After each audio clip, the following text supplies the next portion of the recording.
बात बात में अपनी नौकरी की दोस्त दिखाने वाली, अपनी सास को अनपढ़ गंवार समझने वाली रिया ने जब सासू माँ की डिग्रियाँ और ओहदा देखा तो देख कर के होश उड़ गए।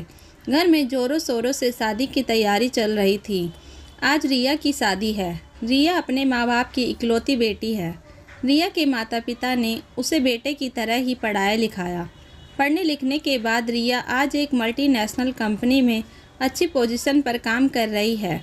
रिया आज के ज़माने की पढ़ी लिखी लड़की तो ज़रूर है, लेकिन उसे अपनी पढ़ाई लिखाई पर और अपनी नौकरी पर हद से ज़्यादा घमंड है। उसे ऐसा लगता है कि वह नौकरी क्या करती है, उसे अपने आगे पीछे कोई नहीं लगता है। रिया का यही स्वभाव शादी के बाद भी रहता है। कई बार तो रिया के इस अकड़ू स्वभाव की वजह से सामने वाले को भी बहुत बुरा लग जाता था, लेकिन रिया को इससे कोई फ़र्क नहीं पड़ता था। रिया की शादी पास के ही शहर कानपुर में हुई थी। उसके ससुराल में उसकी सास और 2 भाई थे।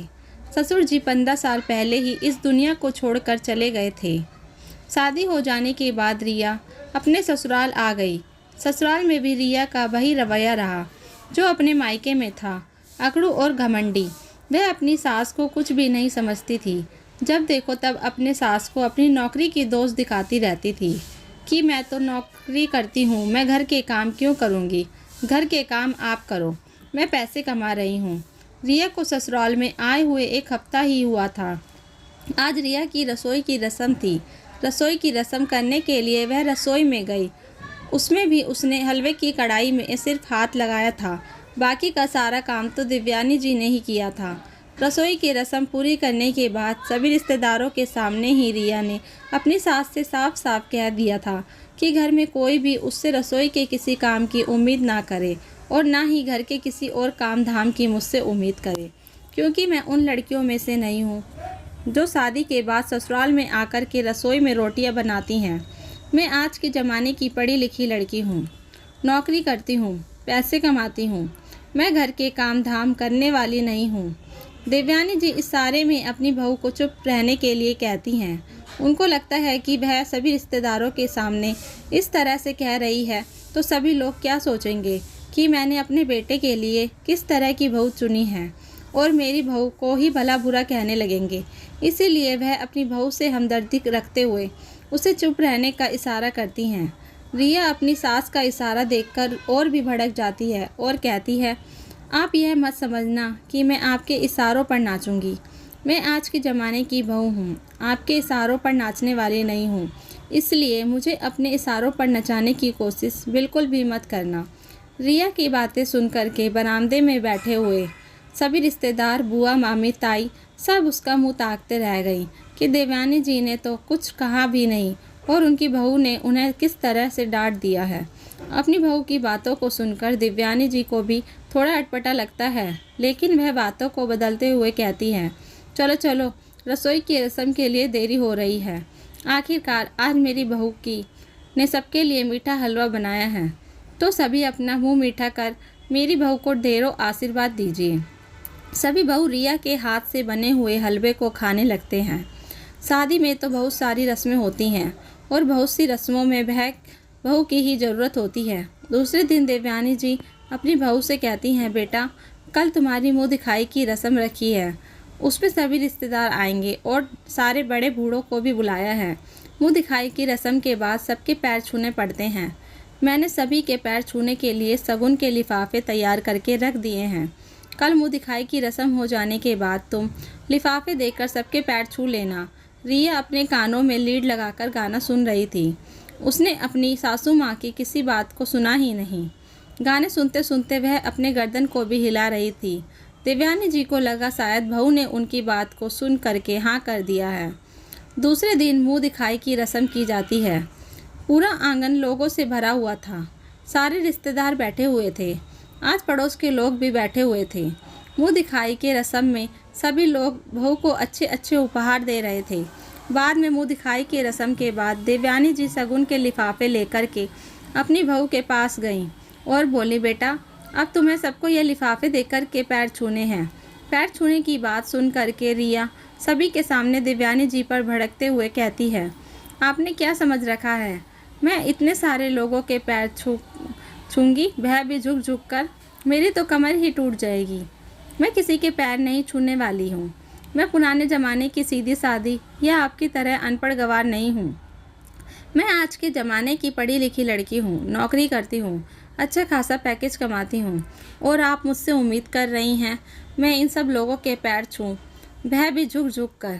मुझसे यह सब नहीं होगा। आज फिर से रिया ने सबके सामने देवयानी जी को खरी खोटी सुना दी। आंगन में बैठे हुए सभी लोग आपस में कानाफूसी करने लगे कि देवयानी जी कैसी बहू लेकर आई हैं। वह तो उनकी एक भी बात नहीं सुनती है। अभी यह हाल है तो बाद में पता नहीं क्या करेगी। यह तो शादी की रस्मों को ही नहीं मान रही है, और जब देखो तब देवयानी जी को नीचा दिखाती रहती है, और तो और अपनी नौकरी की धौंस दिखाती है।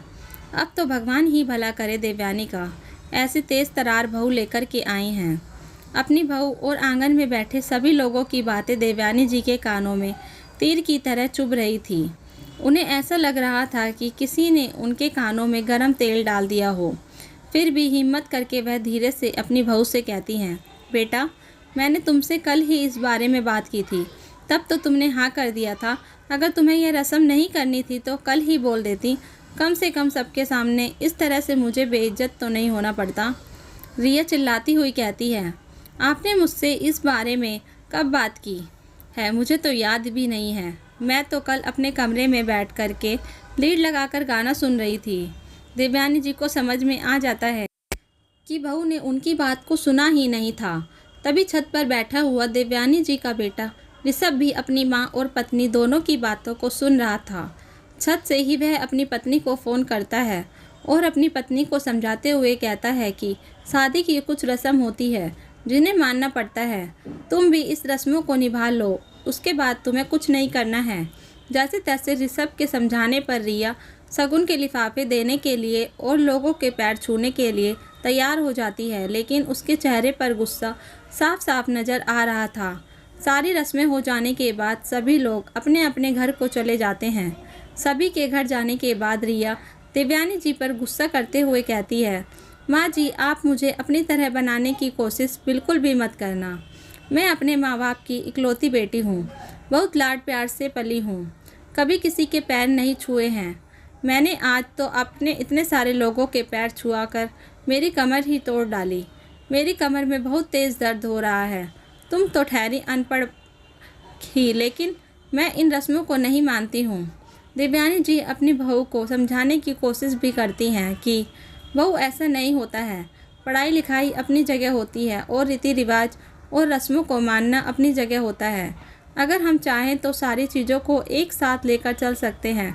ऐसा तो नहीं है कि हम एक चीज़ के लिए सारी चीज़ों को छोड़कर आगे बढ़ जाएं। यह ज़िंदगी है, इसमें सब कुछ चलाना पड़ रहता है। मैंने भी अपनी ज़िंदगी में सब कुछ किया है। देवयानी जी इतना बोल ही पाती हैं कि उनकी बात को काटते हुए रिया कहती है, आप मुझे समझाएंगे कि मुझे क्या करना है और क्या नहीं। मेरे भी क्या दिन आ गए हैं। अनपढ़ गवार भी मुझे लेक्चर देने लगी हैं। इतना कहकर पैर पटकती हुई रिया अपने कमरे में चली गई।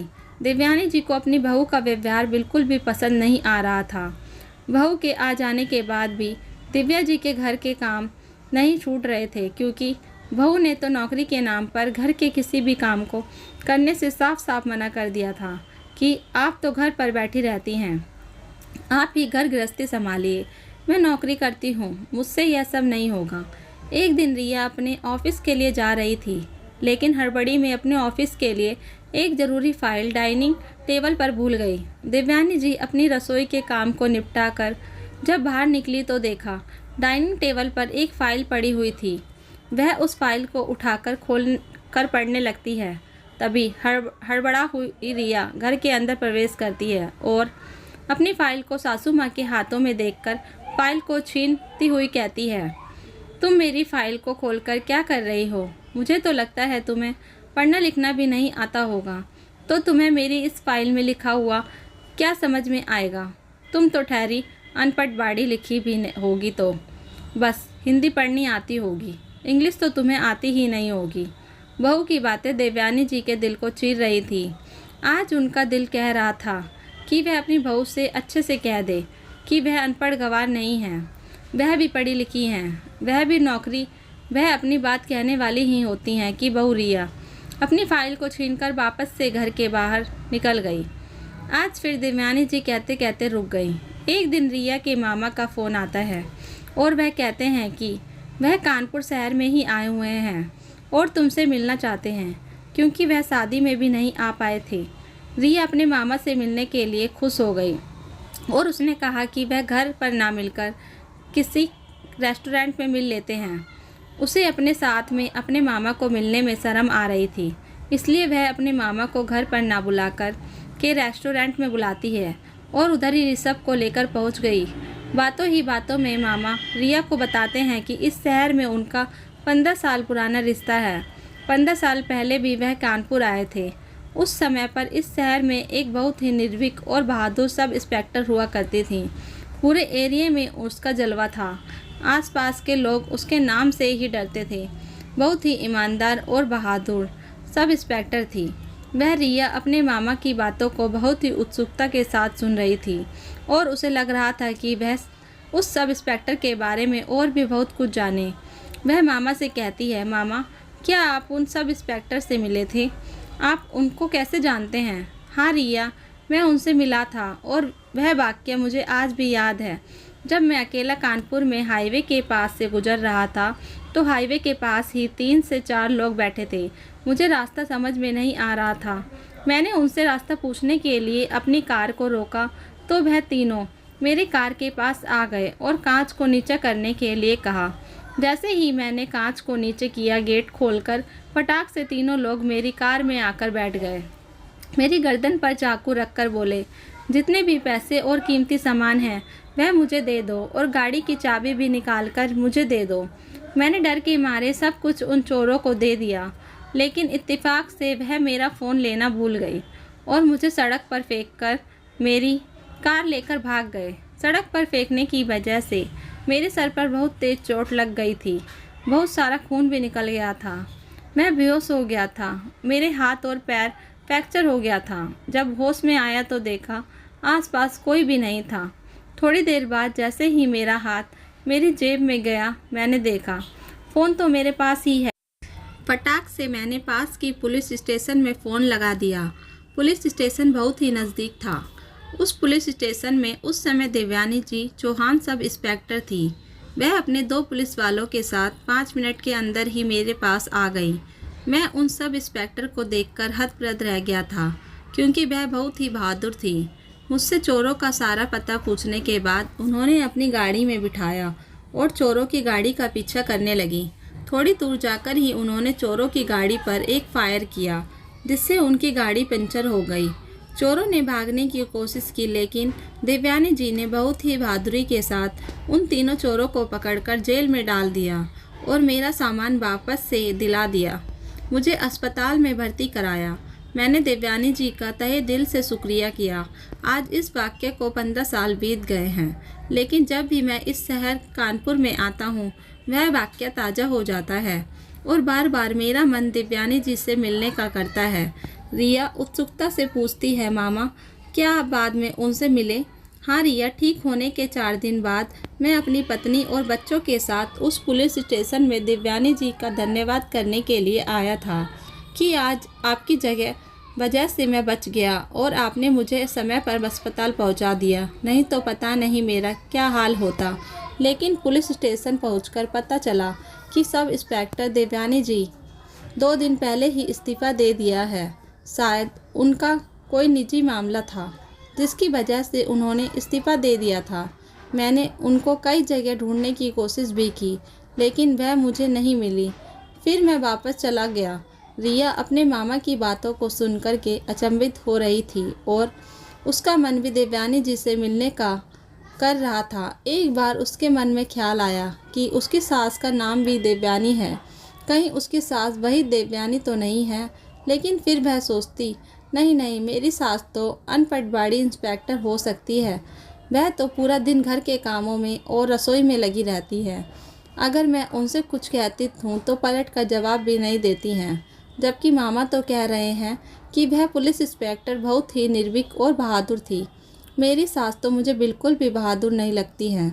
तो यह देवयानी नहीं हो सकती। यह मेरे मन का भ्रम है। और क्या दुनिया में एक ही देवयानी है? बहुत सारी देवयानी हैं। थोड़ी देर में ऋषभ भी वापस आ गया और कहता है, सॉरी, मुझे बहुत देर हो गई, ऑफिस से ज़रूरी कॉल आ गई थी, इसीलिए आप लोगों की बातों को सुन ही नहीं पाया। लेकिन मामा जी, आप इधर तक आए हैं तो एक बार घर ज़रूर चलिए। आप इधर से वापस नहीं जा सकते हैं। आप हमारी शादी में भी नहीं आए थे, इसीलिए अब तो आपको हमारे घर चलना ही पड़ेगा। ऋषभ मामा जी से बहुत ज़्यादा आग्रह करता है। हालांकि रिया का बिल्कुल भी मन नहीं था कि ऋषभ सब मामा जी को अपने घर ले जाए और उसे अनपढ़ गंवार सासू माँ से मिलवा। उसे तो बस पढ़े लिखे लोगों से ही मिलना और उनसे बातें करना और अपने स्टेटस के लोगों के साथ मिलना जुलना पसंद था। वह अपनी सास को सास समझती ही नहीं थी। ऐसे लगता था जैसे घर की नौकरानी हो। ऋषभ के कहने पर रिया अपने मामा जी को अपने ससुराल ले आई। मामा जी हॉल में आकर सोफे पर बैठ गई। रिया अपनी सास को आवाज़ देते हुए कहती है, माँ जी, मेरे मामा जी आए हैं, ज़रा चाय बनाकर ले आओ, साथ में पकोड़े भी बना लाना, खाली चाय लेकर मत आना। देवयानी जी चाय और पकोड़े बनाकर जैसे ही हॉल में प्रवेश करती हैं, उनको देख कर के मामा जी खड़े हो गए और जाकर के उनके पैर छूने लगे। अरे देवयानी जी, आप, मैंने आपको कितना ढूंढा और आप मेरी रिया की सास हैं, मुझे पता ही नहीं था।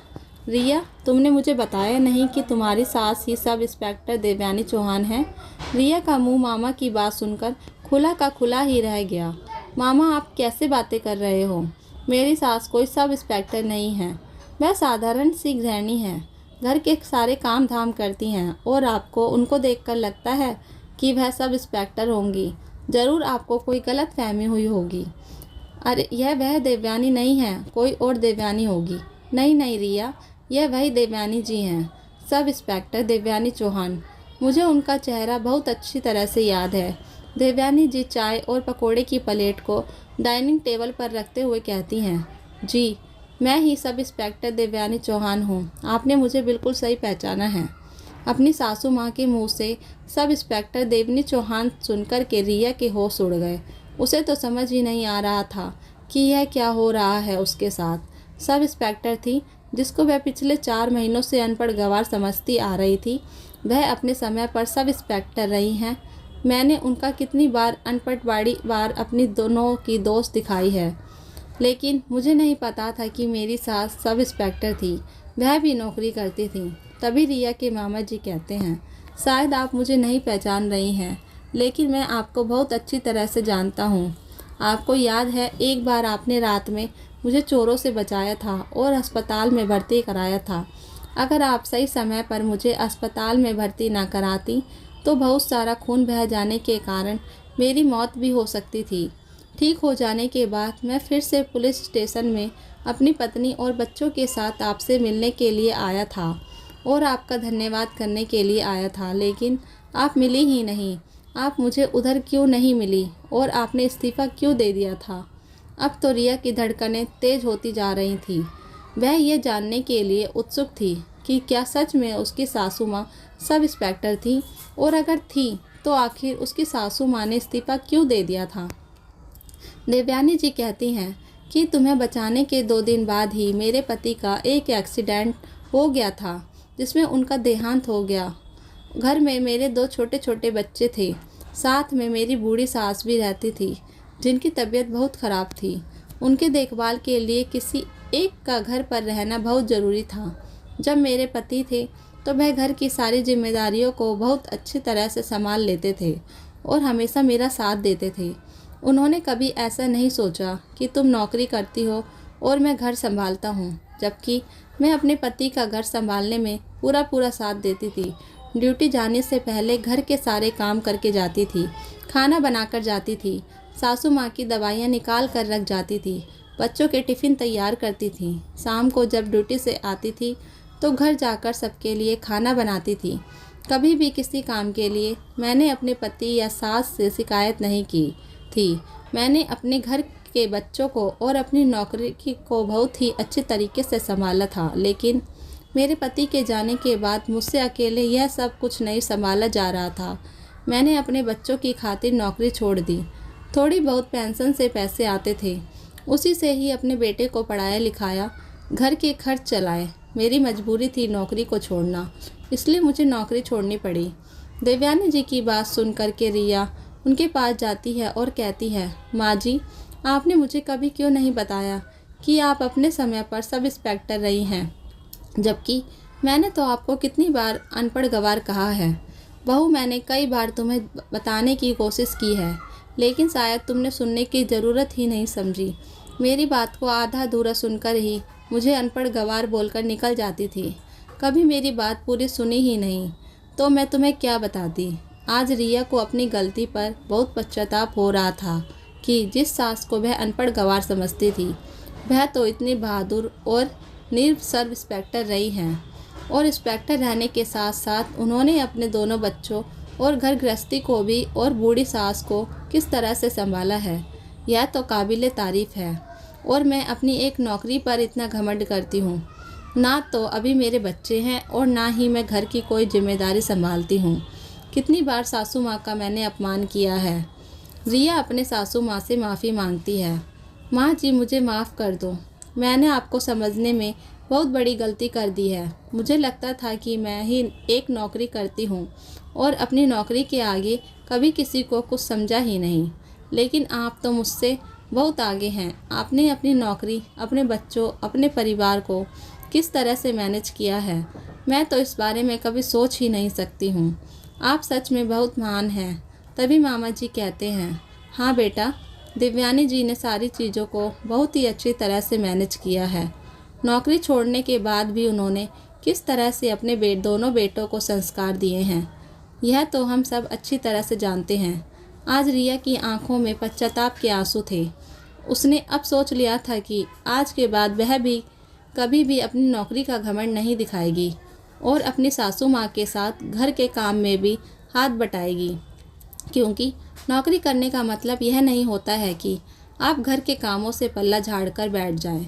रिया की आंखों में आंसू देख करके देवयानी जी उसकी आंखों के आंसू को पोंछते हुए कहती हैं, बहू, अगर तुम्हें सच में अपने बुरे बर्ताव पर पछतावा है तो यह बात हमेशा याद रखना कि कभी भी किसी को अपने से कम मत आंकना, चाहे वह नौकरी करता हो या नहीं करता हो, लेकिन वह किसी से कम नहीं होता है। हर कोई अपनी ज़िंदगी जी रहा है, हर किसी की ज़िंदगी के अपने संघर्ष हैं। कोई नौकरी नहीं कर रहा है तो इसका मतलब यह नहीं है कि उसे कुछ नहीं आता। अरे, जो नौकरी करता है क्या उसको सब कुछ आता है? देवयानी जी की बात सुन के रिया अपने सासू माँ से माफ़ी मांगती है और अपनी सासू माँ से वादा भी करती है कि अब वह किसी को कम नहीं आंकेगी। तो दोस्तों, इस कहानी को लेकर आपकी क्या राय है, कमेंट बॉक्स में ज़रूर बताएं। और अगर कहानी अच्छी लगी हो तो प्लीज़ लाइक करें। अगर आपने हमारे चैनल को अभी तक सब्सक्राइब नहीं किया तो ज़रूर कर लीजिए। तो मिलते हैं ऐसी ही मोटिवेशनल कहानी के साथ। Thank you for watching.